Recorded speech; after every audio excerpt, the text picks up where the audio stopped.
Introducing Pretty Girls Love Real Estate. Stories of everyday women breaking barriers and building wealth through real estate. Let's get it. Boss. BOSS. Thank you for tuning in to another episode of the Pretty Girls Love Real Estate podcast. I'm your host, Jessica Washington, and I'm super excited to have another young lady on the show this week.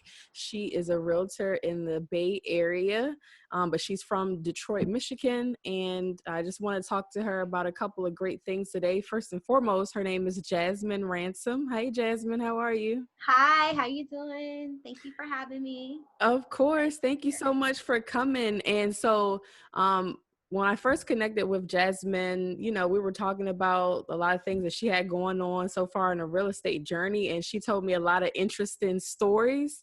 And so it kind of, got my wheels turning that one of the things that a lot of people don't talk about in terms of real estate is maybe some of the ugly truth or some of the things that are not so glamorous, some of the pitfalls, some of the kind of things that you need to look out for and be aware of with real estate. It's not all, everybody's cashing six-figure checks. It's not all glamorous life. It's not all good. So I'm glad that Jazmine's here because I want her to talk about some of the other sides to real estate. And of course, we're going to talk about a lot of her wins and a lot of the positive things, but I just want to talk to her, just tell about a little bit of a, cautionary tale about some of the things with real estate. So before we get to that though, Jazmine, tell us like how you got involved in real estate and, what's kind of been your experience to this point.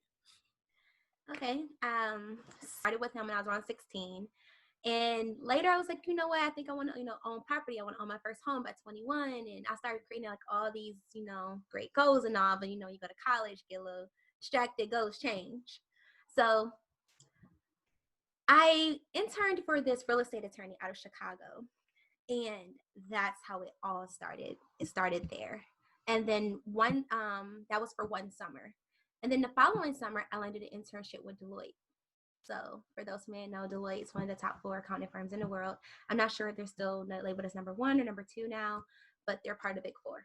I was in their real estate consulting division, and it was a really great experience. And it really opened my eyes to the commercial side and understanding leases and, understanding all the different companies like CBRE and how they pretty much like come together and the difference of consulting work that comes into the Big 4 taking care of, some things for other companies.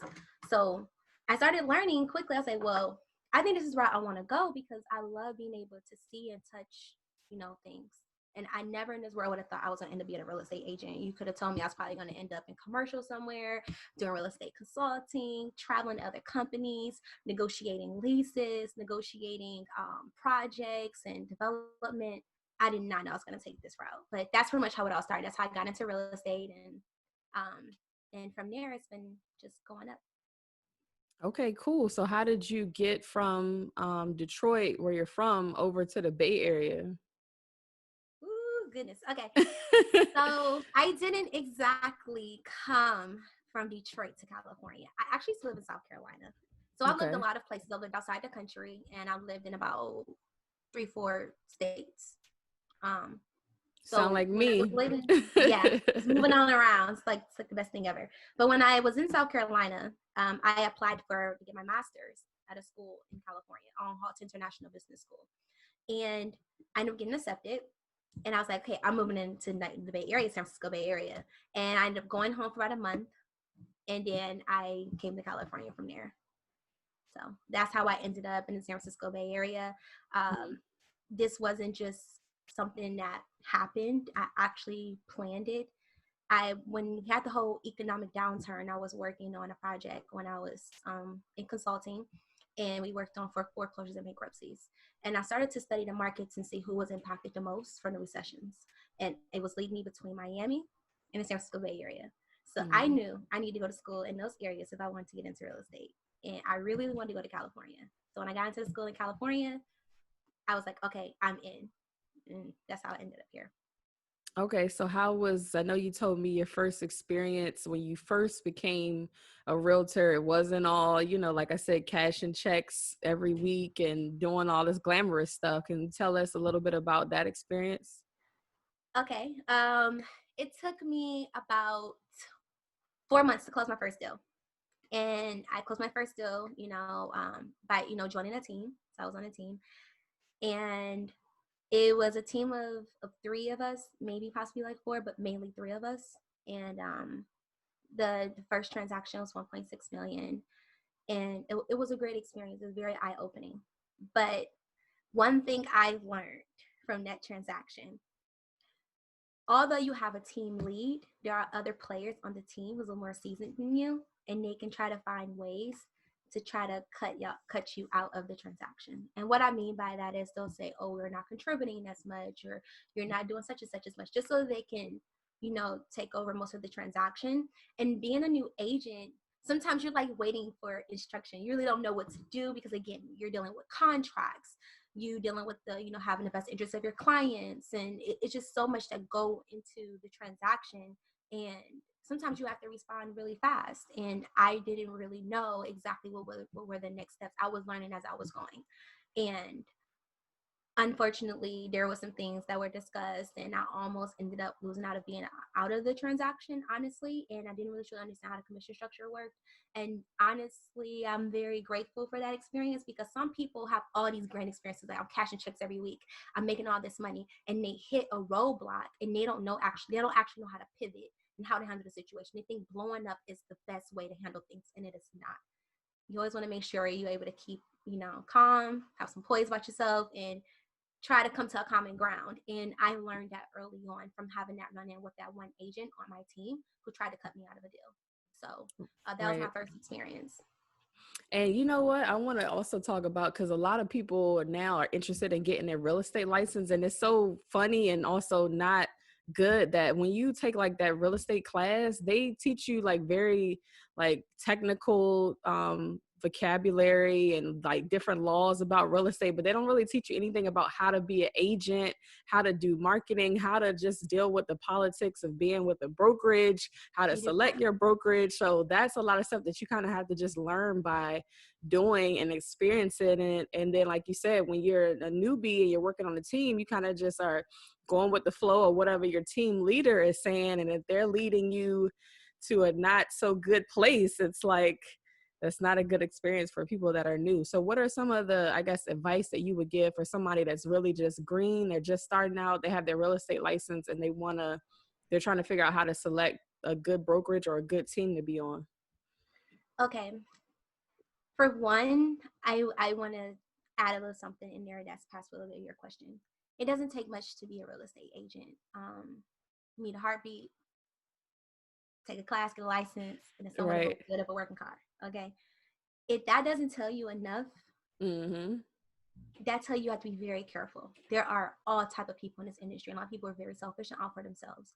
So I think when you're deciding to select a brokerage, look to see what they're offering you, because your brokerage should always be of service to make sure that you be successful.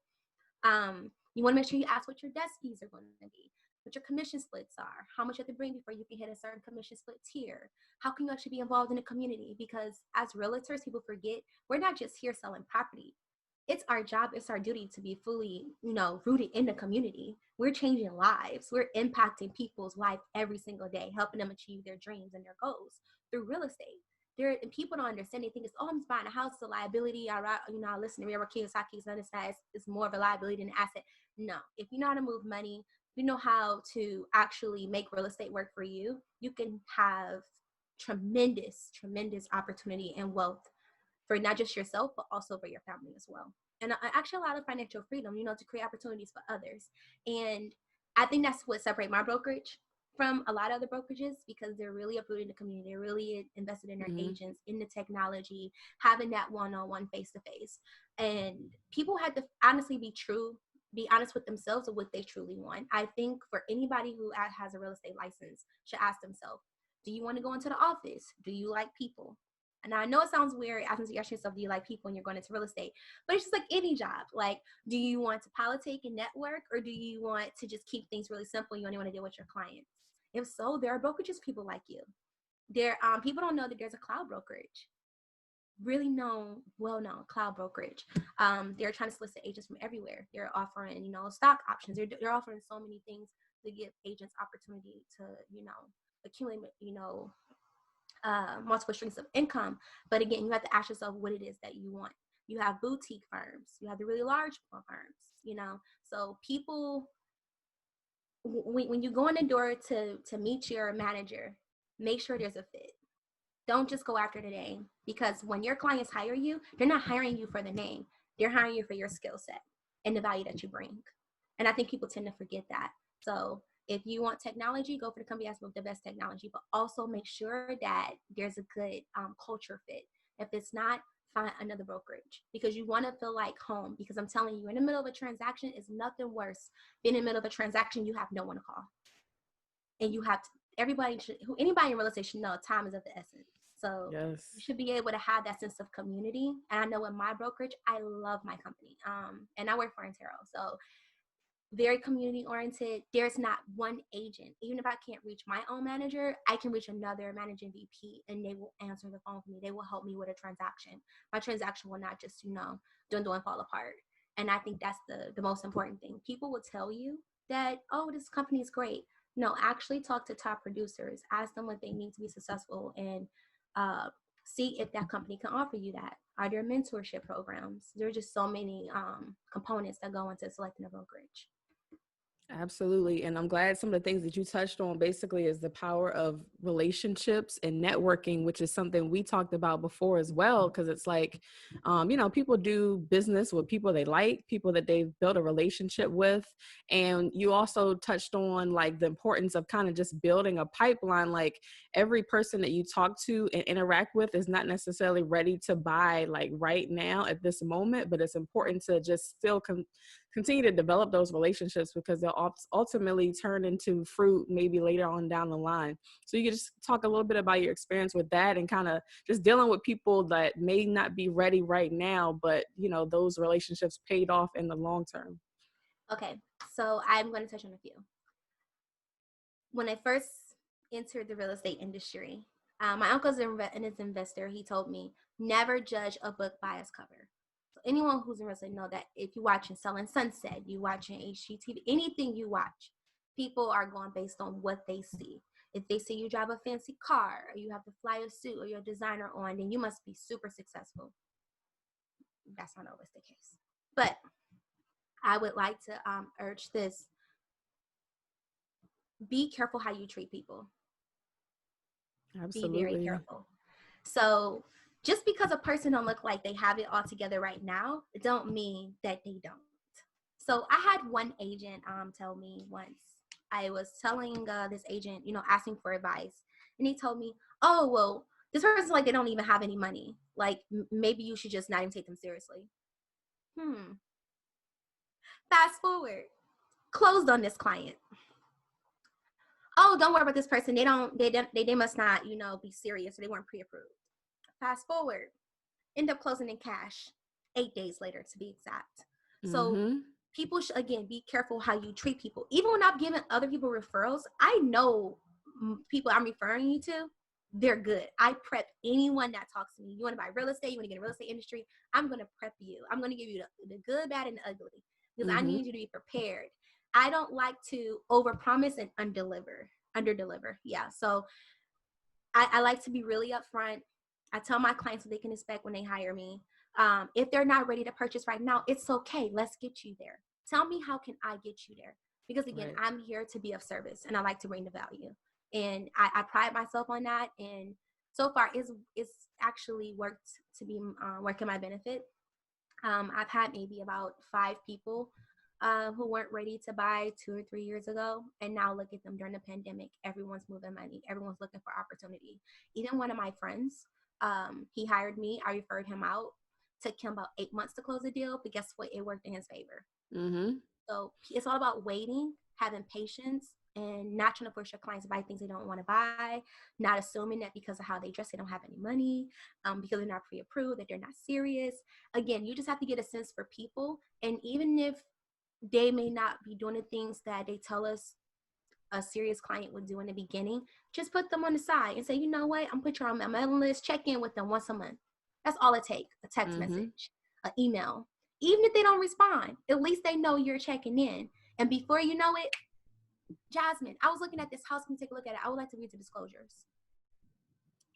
Next right. I thing haven't know, heard from 3 you days, in months. yeah, like Right. 3 days Pop later, up. like, we in a contract. You like, oh goodness, like this happens so fast. You just have to, again, I invest in relationship equity, and I highly advise anyone else, be careful how you treat people.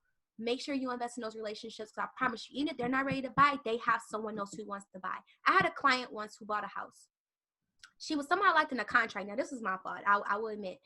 So she told me her contract was over. I read it, and based on the date, she was no longer with this other agent. Well, anyway, she ended up buying with this other agent, and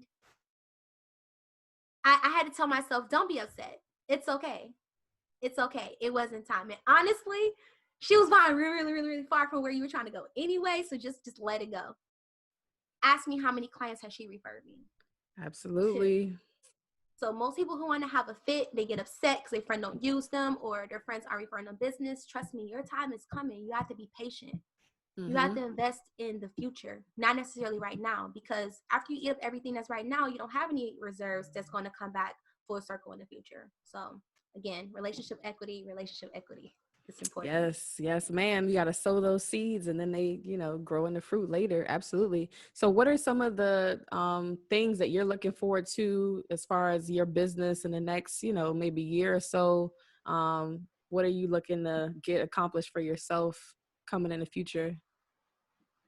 So, actually, I was looking into marketing. I used to follow this podcast a couple years ago, and really informative. If you're, looking to be in the real estate industry, and I'm not sure if they're recording anymore. It's called Real Estate Uncensored. Maybe you want to check it out sometime. Some really helpful things. Even though you're an investor, like it'd be really helpful. And I was like, you said, what's the name of the podcast again? Real Estate Uncensored. Okay. All right. Yeah. Cool. Yeah, it's really uncensored. I'm just warning you. But it's an amazing podcast. So what I started to learn is, okay, how much money do agents spend on marketing? We're always marketing. We're always looking for a new client. Even when you're an investor, you're looking for someone. You want to buy their house. You want to do all these different things. So in my mind, why not start investing into ways that would produce me something more long-term and allow me to create a brand for myself? So do I envision myself being a realtor for the next 10 to 15 years? No, I do not. I would love to get into development. I would love to be a full-time investor. And I'm not just talking nationwide. I would love to do this internationally.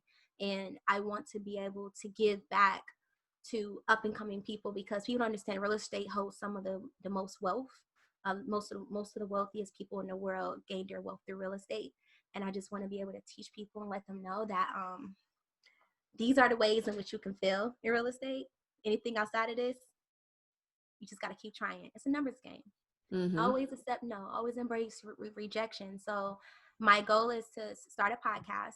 Hopefully my podcast will be complete, because I'm wanting to, record some episodes ahead of time before I release it. And once I finish that podcast, we'll actually launch it. I would like to start working on another project, which I will start to get into investing. So I would like to go into business with one of my family members who is actually a real estate investor, so I can get started and start my journey to actually achieve my dream. So that's my goal, and that's something that I'm hoping to check off and say, okay, I actually started it. It's in the pipeline. It's happening by the end of the year. So that's the only thing I'm working on. Absolutely. Yeah, you should definitely do it. I mean, starting this podcast has been one of the best decisions that I've made in a while. And it's been so inspiring. It's been so helpful. It goes in with what we're talking about, relationship building. It's allowed me to connect with people like you. So definitely go for that. And I'm definitely going to support and, obviously get our listeners the support as well. So cool. Is there anything else that you have coming up, either personally or business wise, that you're looking forward to? Let me drop the name of our podcast. So it's going to be called The Real Estate Kickback. Cool. The reason why I'm calling it The Real Estate Kickback, of course, we all know kickbacks are illegal, but it's not about doing illegal activity. I would like to state that first. But I wanted to go against the grain. I wanted to do something really fun. And I feel like people are starting to be themselves more in all industries. I look at tech. They go to work in t-shirts and jeans and flip-flops. They're completely comfortable, but they perform really well. I feel it's the same thing for real estate. So I want people to actually get a chance to see me outside of my glam and all my attire and makeup and, you know, real estate vernacular, and actually like sit down and have a conversation with me and like unapologetically and raw, and tell people what they need to hear about the industry, whether you're an investor, a hard money lender, another realtor. I need people to understand that real estate is so multifaceted. It's just not one thing, and there's more, it's room and enough access to it all, you know, for everyone to win. So Absolutely. that's what I would like my podcast to focus on. Also some current events, because a lot of us know we read some things, but we don't read like the news that are targeted in certain areas. And I just want to be that source and, you know, build my connections. And that's something that I'm definitely looking forward to. I spent a lot of time thinking about it, and actually being on your show and talking with you has definitely been quite inspiring. And it gives me the reassurance that I'm actually moving in the right direction. Cool, man. So anything that I can help you with to get it started, or, you know, once it gets started to help you further that journey, absolutely let me know. And that is a good point that you made, because I always want to talk about on this show, because obviously I talk to all women of color in real estate. So I got to ask, what has been your experience? Is there been any kind of, you know, trials and tribulations in your experience as far as being a woman of color in this industry? I would touch on a few things, and people can say I'm in denial. They can say a lot of things about me. I really don't care. I mean, real estate has definitely, it forces you to grow some really thick skin. Okay. So most of the time I am the only brown face. Most of the time I am the only black face. I'm in a luxurious market. Right. Average home closes in San Francisco between 1.5 to 1.7 million. And after COVID, we will see if that price will adjust, and I'm sure it will. It won't be as high. And that's just for, you know, 2-bedroom condo sometimes, you know, or even like a 1-bedroom. Just depends on where it's located. Even like a single family home, you're still talking around those numbers, but it has to be something really small. Unless you start, again, it depends on the area you're in. Now you're in the 2 millions. So as a Black woman, I try not to think about race, but sometimes I can't rub it off. I mean, I wake up this color every day.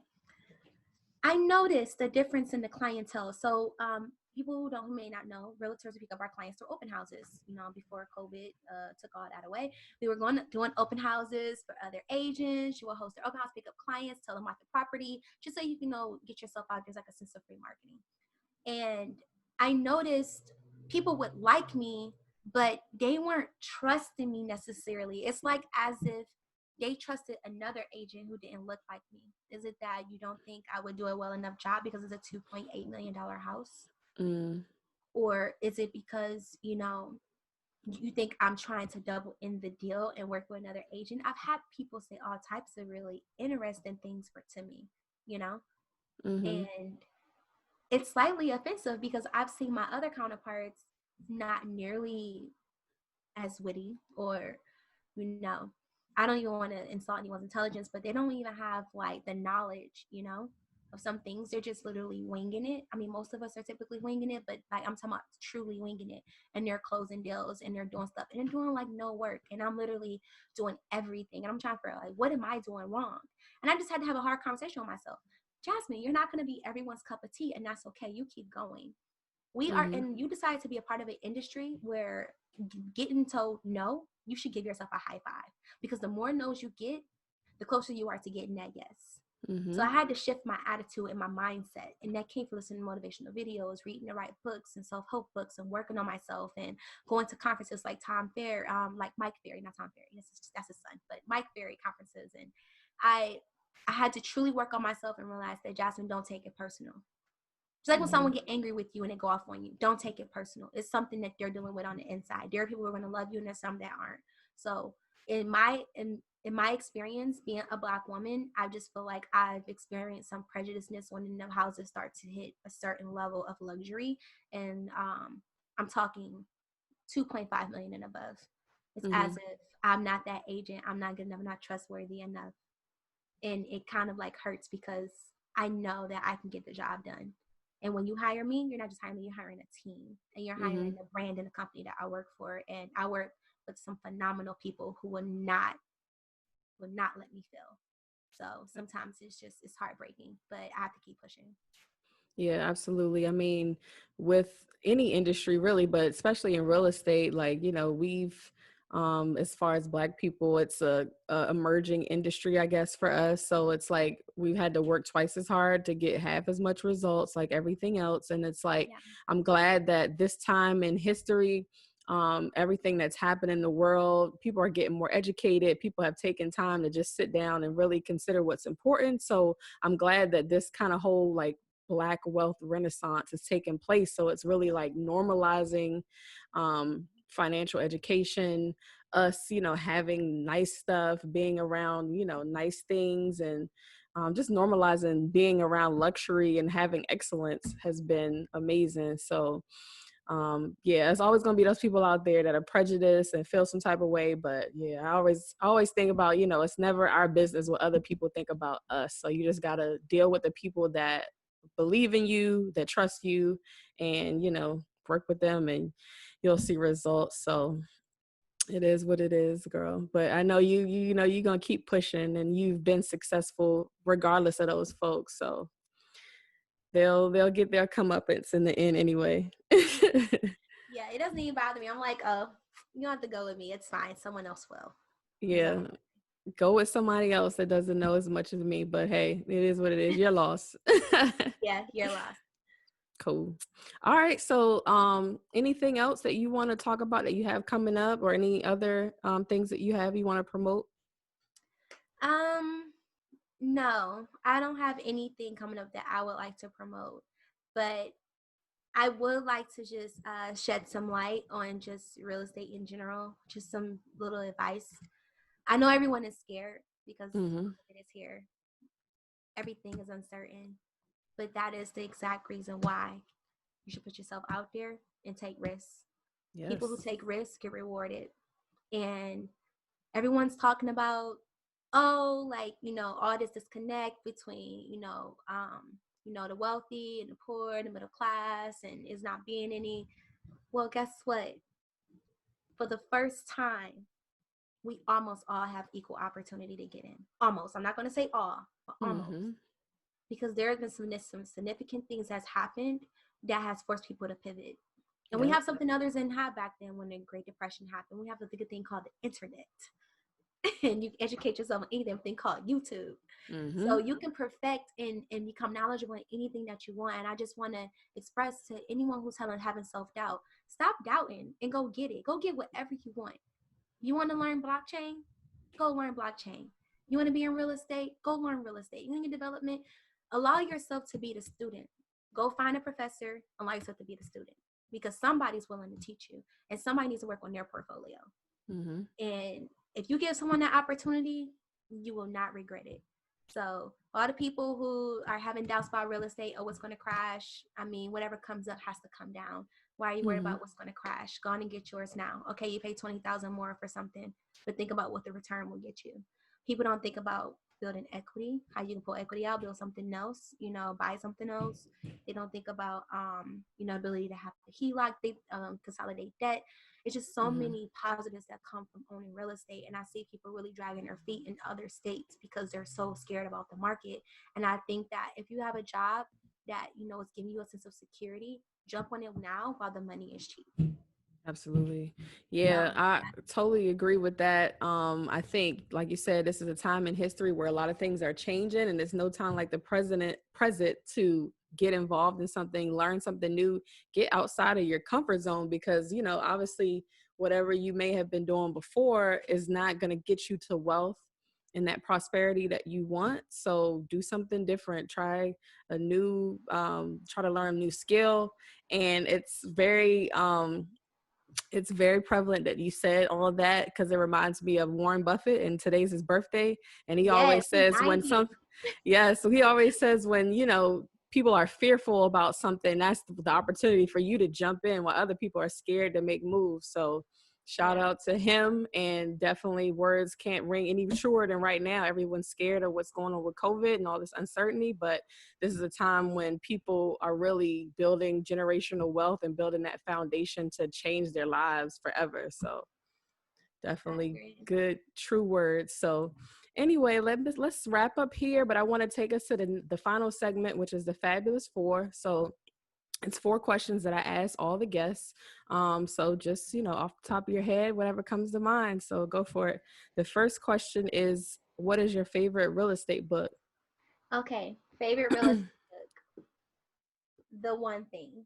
That is my favorite real estate book. It talks about honing in and focusing on that one thing. Mm-hmm. And I think a lot of people tend to, extend themselves and do too many things. And that's been my issue, like in my 20s. Same. Girl, starting same. in my 30s. And I'm like, you know what? What is that one question? What's actually going to get me there? What does it take to actually get me there?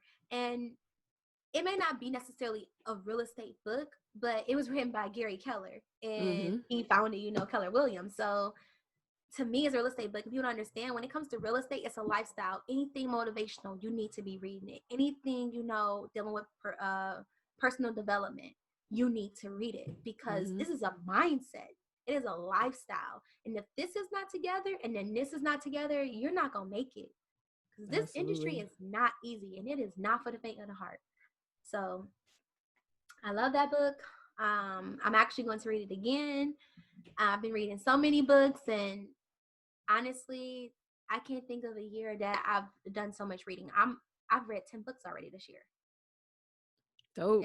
And we're only in August. Keep it going, girl. No, like definitely I think it's so true about that mindset thing. Like you obviously got to learn like practical information, but you can't, like, nothing will absorb the same way if you don't have your mindset together to just be ready to take in all this information. So that's a dope suggestion. Good book for sure. All right. So the second question is, what is some advice that you would give to your younger self just getting started in real estate? Woo. Okay. I'm going to go before I got my real estate license. What I would have told young Jazmine back when I was, how old was I? I think I was 20 or 21. I would have told myself, Jazmine, with all the money you just made in consulting, go buy your first investment property in South Carolina. That's what I would have told my younger self. And then I would have told my younger self who got into real estate and moved to California, I would have said, self, don't you let anyone get in the middle of your head. You're out here doing things by yourself on your own. Yeah, they tell you, oh, to be successful in real estate, you have to be full-time and focus only on this full-time. Yeah, and then it set me back in a lot of other areas of my life. Follow that intuition, follow that instinct, and be willing to pivot and make moves. Do not be a purist. And I had to learn that from my friend. He kept telling me all the time, you got to use other people's money to get what you want and to be successful. It's like how you think investors and other companies do it. Just, if I'm going to take the risk and I put myself and diving on in because I'm a really big risk taker, next time I'm going to do better with my risk taking. But I wish the younger me, I wouldn't have been so bright-eyed and bushy-tailed and listen to every real estate agent that I highly respected and wanted to be like, when essentially they were giving me good advice that was for my journey. They were giving me advice based on their own experience. I think a lot of us do that, but it just wasn't helpful, and it put me in some unfortunate circumstances. So I just really wish that I would have been more calculated, not took everybody's advice. I should have took out what was working for me, not try to do everything. That's why I'm probably trying to do everything. I was like, oh, they said this, so I got to do this. No, I wish I had not done that. I would have had a little bit more poise, a little more calmness, and wrote things out and planned better. That's what I would have did. And then I would have just dived on in. I would not change my real estate journey for the world, but I just would have changed that one little part, taking in everybody's advice. Yeah, no, I definitely feel you on that. Like, it's, especially when you're learning something new, like with real estate, there's so much information out there and you're getting it from so many different sources. It's like, you got to just, absorb it all and kind of, mesh it with whatever your own personal morals and your own personal vision is, and then just go from there. Because once you try to go in a million different directions, it's like you can be just stuck in the same place because you don't know what to do. So that's Yeah. great advice. All right, so the third question is, what topic in real estate do you personally want to learn more about? I would like to learn more about, there's actually two topics. So I want to learn more about the hard money lenders when it comes to investing. And the next thing I would like to learn more about is blockchain and how it's going to change the future of real estate, because I know it is. It's only a matter of time. Mm-hmm. So those are my two primary goals. Actually, right now, I'm really big into learning more about blockchain, because not sure if you know, maybe like 4 or 5 years ago, a home was actually purchased on Bitcoin. Mm-hmm. So most Yeah, I people think don't it know was in that. New Jersey. Yeah. So I'm like, it's gonna happen. Like, people are sleeping. Wake up, because guess what? I'll make sure I'm on the right train. I'm not saying that every trend that comes in is gonna, be a success, or it's gonna change things like drastically, but it's really important to be informed. And Mm-hmm. I really want to be informed, and I want to know about all the options. I truly believe in being creative with Mm-hmm. anything that you do, whether it's with finance and buying property, moving money. You need to learn how to be creative, and blockchain allows that sense of creativity. Man, listen, look, with all this stimulus money and everything that's going on with this pandemic, this, Yeah. like, the move to cryptocurrency is definitely accelerated. So you definitely have to be knowledgeable about it, be ahead of the curve instead of being the one that's like behind.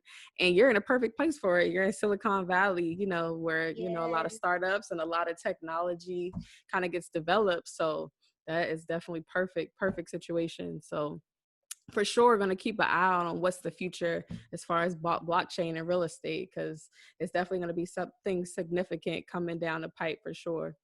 All right, so the last question is, can you give a shout out to another woman that's doing some amazing things in real estate right now? Yes. Um, I would like to give a shout out to at least four, if that's okay. So Nika Jenkins. I forget what real estate company she's with. She's in Silicon Valley. She's killing it. Another beautiful Black woman. And I actually had listened to her on the podcast. It was the Black Renaissance Wealth podcast, I believe. And I heard about her, and I instantly followed her. And I say she's kicking butt in the game as far as volume. And she's have a family, and she's an investor.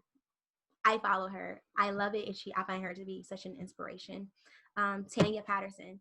When I first got into real estate, she's from Detroit, also out in Silicon Valley.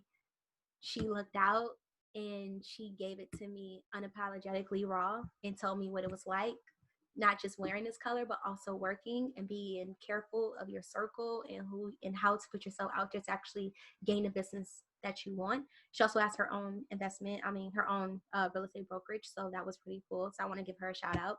And then Tanarsha Brown. She's actually with my company, Intero.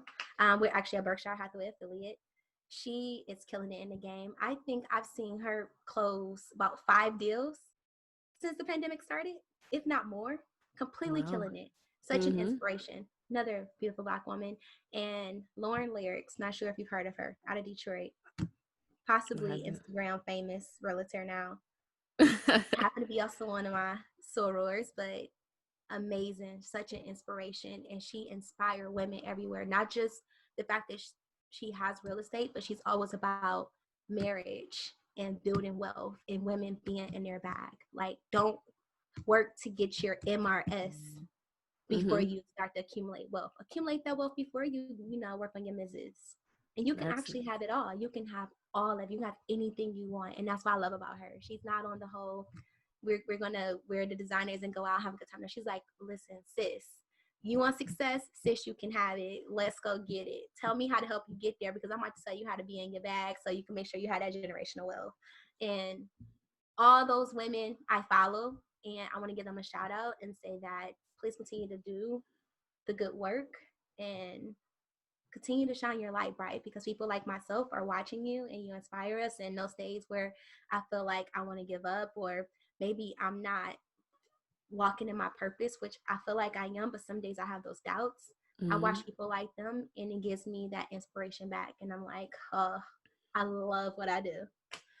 So, yeah. Cool. Yeah, that's so dope. And that's another thing with this show is like just encouraging inspiration and encouraging collaboration amongst our, Black queens and other queens of color doing stuff in real estate. So that's amazing. Shout out to all of them for sure. So anyway, lastly, how can people get in contact with you? They follow you on social media. How can they get in touch if they want to do any business with you? All right. So actually, I have an Instagram. My Instagram is under my name, Jazmine Ransom, but it's Jazmine with a Z. But it also is under Coo Status, as in COO_status. So you can find me under that name under my Twitter, my Instagram, Facebook. It's my first and last name. But generally, if you just type in Jazmine A. Ransom, because it's another Jazmine Ransom somewhere in Ohio, but I'm in the one in the Bay Area. It's me. You can find me there. Also, you can find even my contact information. My email is jransom@intero.com. Intero spelled INTERO. And my phone number is 415-506-9181. That's the best way to get in touch with me, and I will definitely respond. All right, cool. Thank you again so much for coming on the show. Everybody reach out to her. She's doing some big things in the Bay Area. And then also look out for her podcast coming out soon. I know I'm going to definitely be checking it out. I'm going to try to support it any way I can. So yeah, thank you so much for this great conversation. Appreciate you taking the time to come on the show. Just thank you so much for everything. All right, no problem. Thank you so much, and have a good one. All right. Have a good one. All right. So this was again episode of Pretty Girls Love Real Estate podcast. I'm your host, Jessica Washington. And until the next time, see you guys later.